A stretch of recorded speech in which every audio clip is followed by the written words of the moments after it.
Shalom and welcome to today's virtual Israel tour. Over the last 2 weeks, we've been talking about some of the amazing outcomes of the 1967 Six-Day War.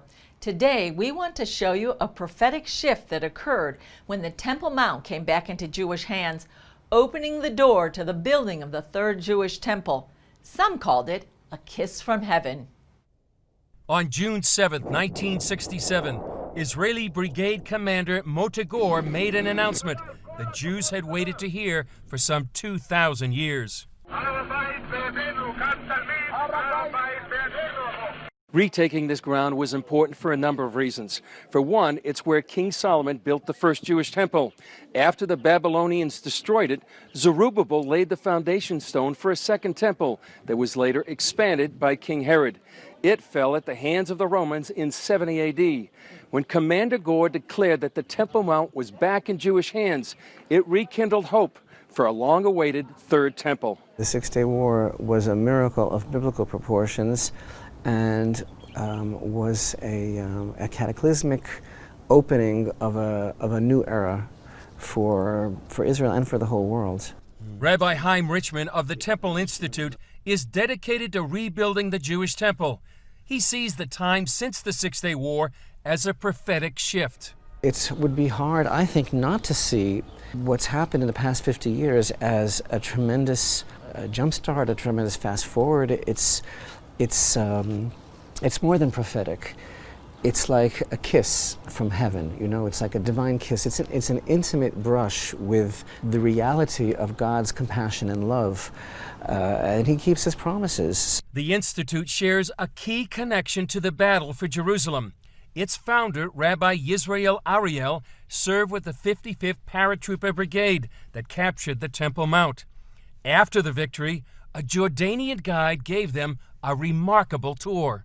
His job was to carry the company machine gun.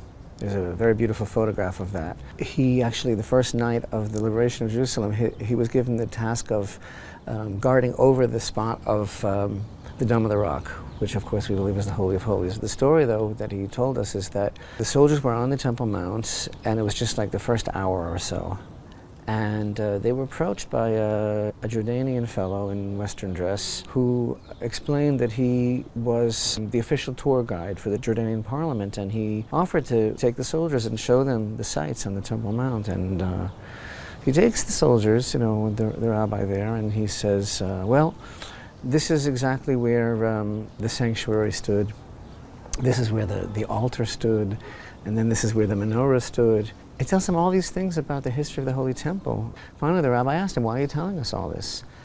And he said, well, we have a tradition from our fathers, they from their fathers, that one day the Jews would wage a war and conquer this mountain and rebuild the Holy Temple. And I assume that you're starting tomorrow. And I want this to be my part in helping you. What was their reaction to that story? Well, gosh, I guess they were pretty surprised, but the bottom line is, in hindsight, it doesn't look like we were ready. 50 years later, that's changed, with the Temple Institute preparing blueprints and gathering official temple elements, such as the priestly garments. Richmond is also dispelling myths about the temple on today's digital loudspeaker, YouTube. Let's start at the beginning. What was the Holy Temple really all about? All of this means talk of rebuilding the temple is no longer considered a fringe idea. Today, there is a lobby in the Knesset of how many members of Knesset that are constantly speaking about Jewish rights to pray on the Temple Mount. There are members of Knesset that actually talk about the rebuilding of the Holy Temple. Do you understand that 20 years ago, these people wouldn't have been given a moment on prime time television in Israel to say these things? They would have been laughed out. So a few years ago, this was considered fringe? Zealots, lunatics, peculiar. Today it's mainstream. One of those members is Yehuda Glick. 10 years ago, there was not a single member of Knesset who ascended the Temple Mount. Today, we have 20 of the Knesset members who are interested in ascending Temple Mount, praying on the Temple Mount, and are part in the battle for the redemption of the Temple Mount and for bringing the Temple Mount back into the center of the next step in the redemption process. Richmond sees the temple through the eyes of the prophet Isaiah, who wrote 3,000 years ago that God's house would be a house of prayer for all nations.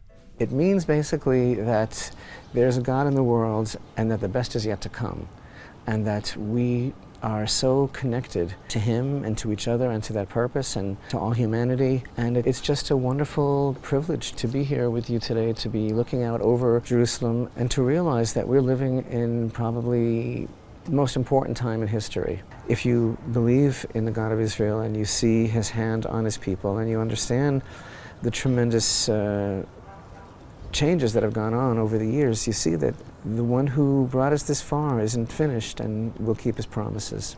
Chris Mitchell, CBN News, the Temple Mount, Jerusalem.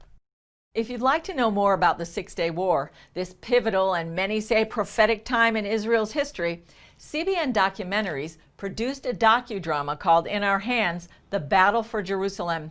If you'd like a copy for yourself, your home group, or your church, you can go to cbn.com/inourhands.